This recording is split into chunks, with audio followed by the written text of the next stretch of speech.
October the 14th, 1066, Caldbeck Hill, north of Hastings in England. This land is ruled by King Harold Godwinson, the latest in a line of Anglo-Saxon kings. But Duke William of Normandy has a claim to the throne too. Years ago, Harold is said to have sworn to help the Duke to the throne of England, but he has failed to honor his oath, and now he rules as king. But the throne on which Harold sits is not a comfortable one, and Duke William's invasion is fortunately timed.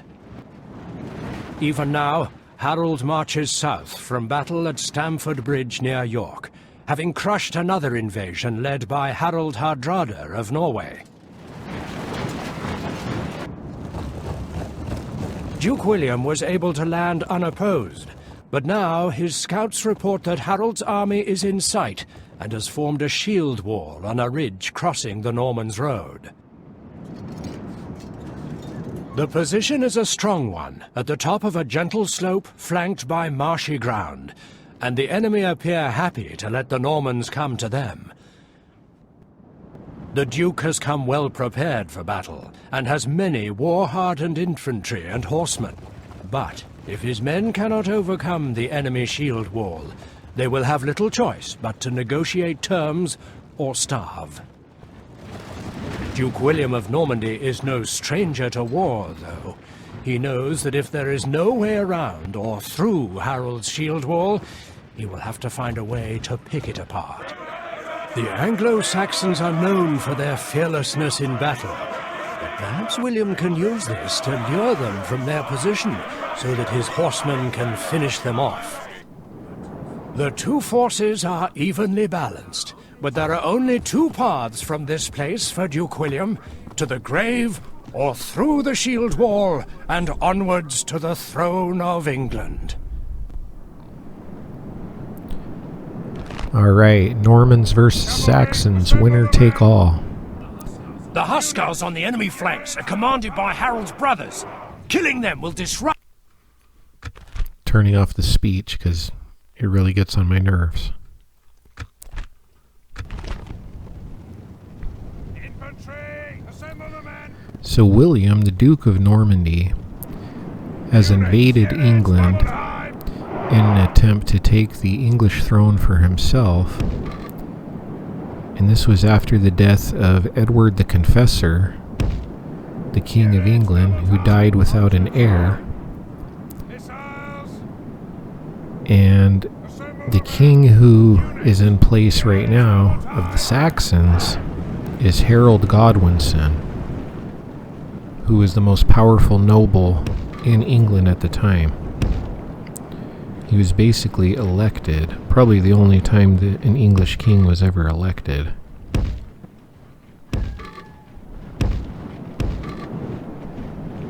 So what I'm doing here is I'm setting up my archers, the 4 units of archers, in a straight line so that they can fire arrows at the Saxons.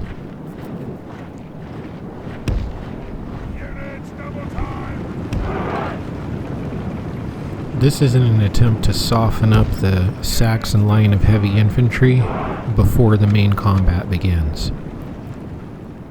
As they kind of touched on, the Saxons are in a very good position on a gently sloping high ground with marshy ground on the flanks to protect the flanks. So here I'm opening up with the archers. Right there I'm utilizing flamethrower flame arrows, which are self-explanatory as you can see.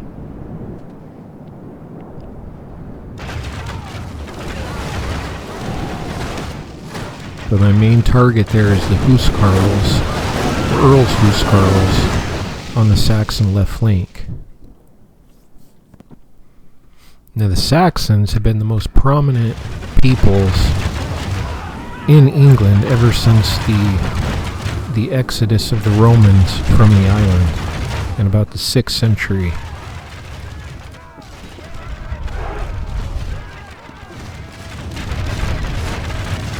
Actually, it was the 5th century, but I digress.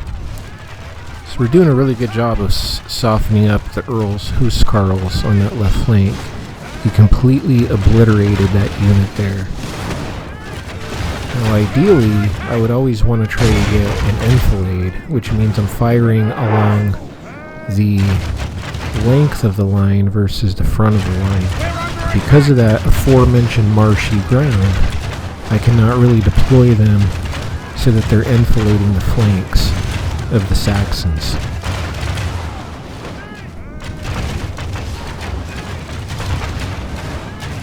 The other thing that should be mentioned here is that the Saxons are very tired after fighting a battle at Stamford Bridge and then hurrying back to the southern coast of England on a forced march to try to repel the invasion of the Normans.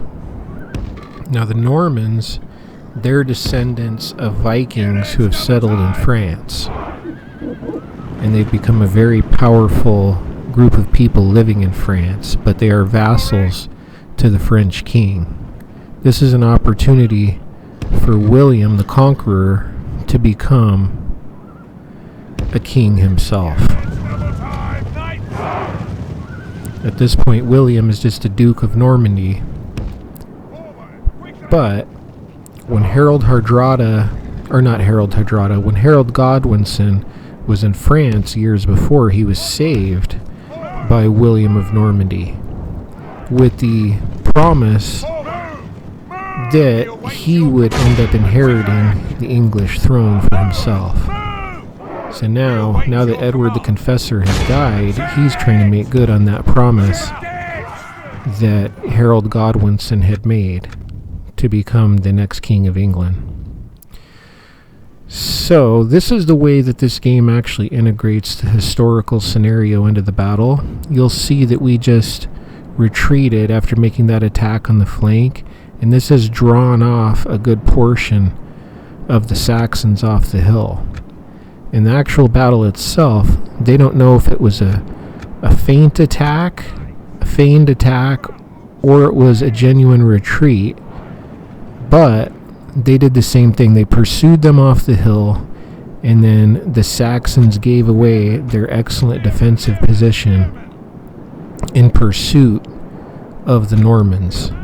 So basically their own bravado was working against them. And right here you see they're really bunching up on that center, so I'm taking advantage of that by lining up on the flank of the Saxon force. And I'm going to do the same thing here.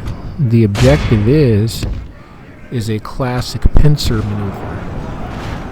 So this actually looks a lot like what happened at Cannae, where the enemy, the Romans, were actually enveloped on both flanks, and then they were attacked in the rear by the cavalry, the heavy cavalry of the Carthaginians. And we're essentially doing the same thing here. We're overlapping their flanks, and now we're launching an attack on the rear as well. So they're going to be completely surrounded once we pull this off.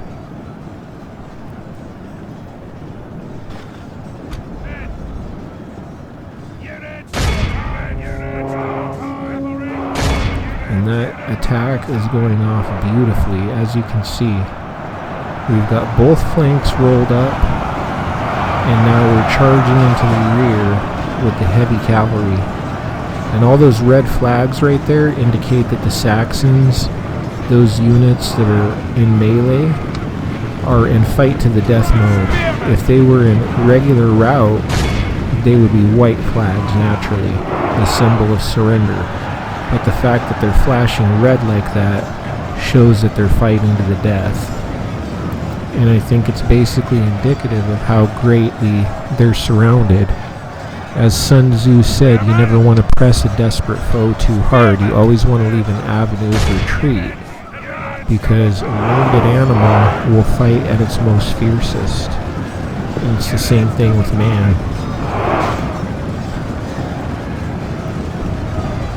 But yeah, they're in trouble here.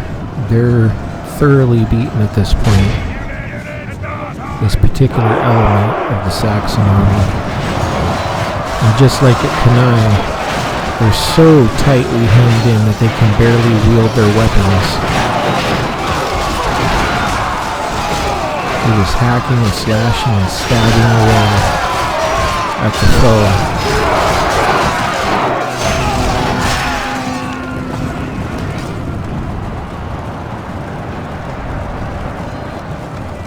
So at this point I'm speeding it up just because it's just a mop-up at this point. Alright, so now the objective is regrouping, reassessing those defensive positions, the main line of battle, so that we can try to do the same thing again.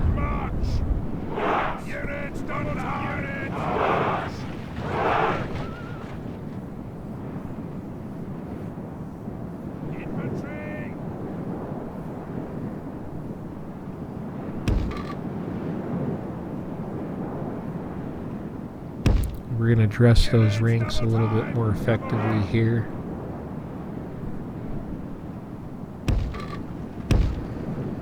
Have that infantry regroup, have the cavalry regroup. Cavalry losses have been fairly light. It looks like we've lost, let's see, 3 and 6. So we've only lost 9 horsemen. Actually 2 if you count the Duke's retinue as well.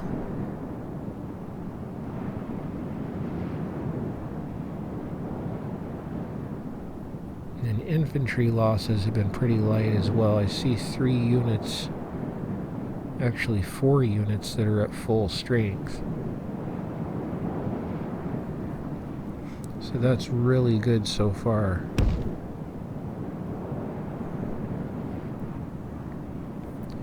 Because essentially we've defeated half of the Saxon forces. We've suffered light losses. So what we're doing right here is the tactic that did actually win the battle, as I was saying, which is attacking and then retreating, which my troops are actually breaking as they're attacking the elite heavy infantry of the Saxon, the Huscarls. But historically, historians have a debate on whether they were genuinely retreating or whether they were actually feigned retreats, designed to draw the enemy away from his superior defense. And here I am actually using a unit of spearmen because the cavalry were not doing the trick. They were not drawing the enemy off of that hill. And so far they are very reluctant to abandon that elite defensive position.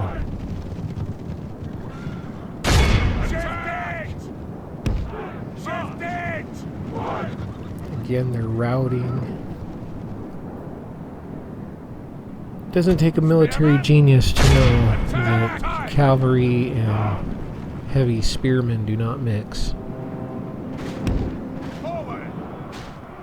Alright, so finally we've drawn them off of the high ground. We have that retreating infantry that's headed back to the main line of resistance. We're going to redress those ranks, reassemble further back. Hopefully we can tire them out a little bit and open a bigger gap in their line. And now the cavalry is being regrouped. They're going to charge off to the Saxon left flank. I have the archers anchored on the Saxon left flank, which the archers are horrible melee troops. But in case any type of opportunity presents itself, they'll be there on the exposed flank, which is up in the air at this point. And I have my cavalry head to the rear, and actually they're parrying that move exactly as they should be, which is trying to mass up on my cavalry on that exposed flank. So we are in trouble. We actually need to withdraw off that position. I was trying to get them into the rear of the Saxons, but now they're engaging us with spearmen, so the cavalry need to rally at a different position and reassess the situation.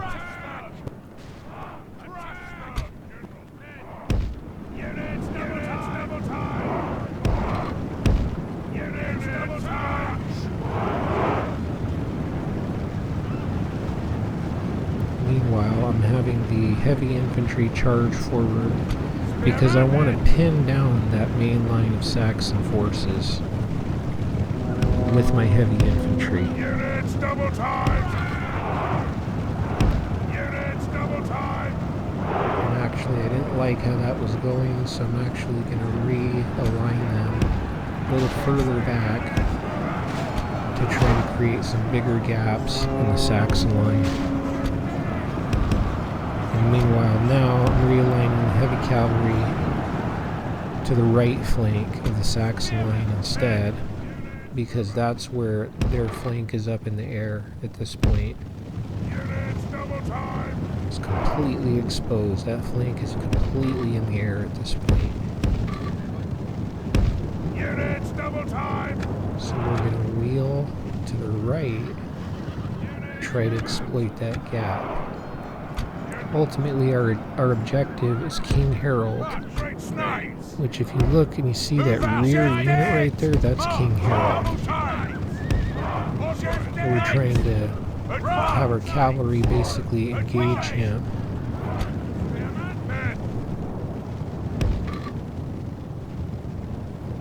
So that's a much more advantageous position to engage with the heavy infantry. So that's what we're doing now.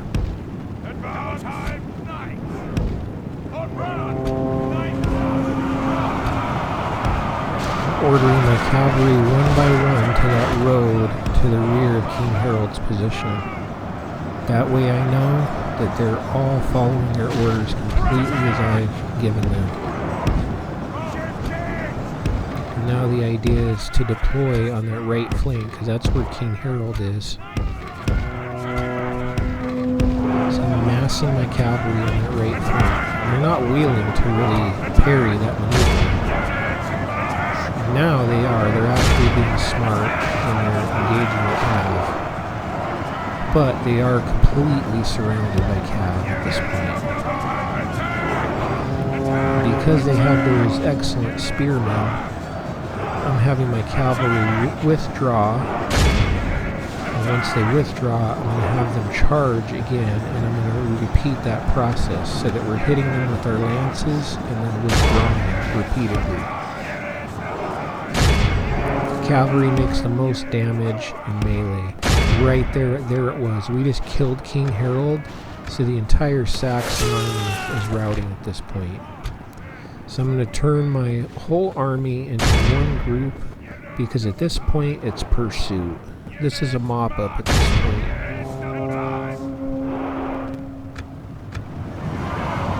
And the only troops who are going to stand and fight are the Huskarls, because they are fanatic. But the rest of the Saxon forces are completely routing.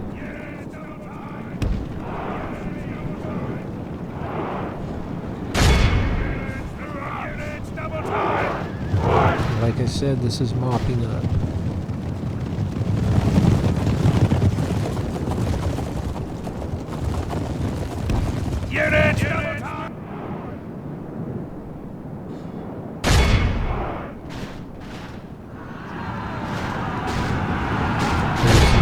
They're getting hit with every unit I have. There was only a handful of them. So there we have it. Heroic victory.